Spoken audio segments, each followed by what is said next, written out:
Although no one can say for certain why we have lost most of our body hair but kept hair on our heads, there are a few theories. The first and most likely theory is that our hair is there to insulate our heads.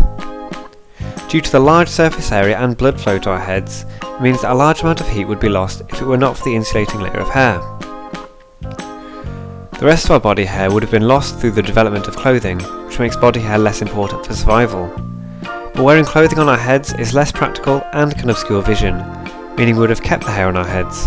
The second theory for our head hair revolves around an evolutionary theory called Homoaquaticus. This theory states that our evolutionary ancestors evolved on the coast, where we were able to wade out to sea for food.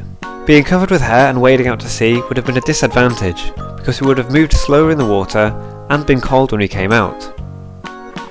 This gave an evolutionary advantage to those who had less body hair, resulting in body hair gradually becoming genetically extinct. However, head hair would still have been useful for keeping our heads warm, and wouldn't have had the same problem as body hair in water, because our heads need to be above water for us to breathe. This theory isn't widely accepted, but does paint a nice picture of life by the sea. The third theory is simply to be attractive.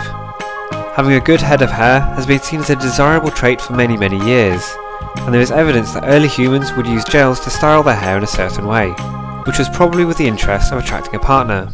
If having a lot of hair is seen as an attractive trait, the genes for this are more likely to be passed on. It is this same reason that male peacocks have developed a cumbersome but extravagant tail.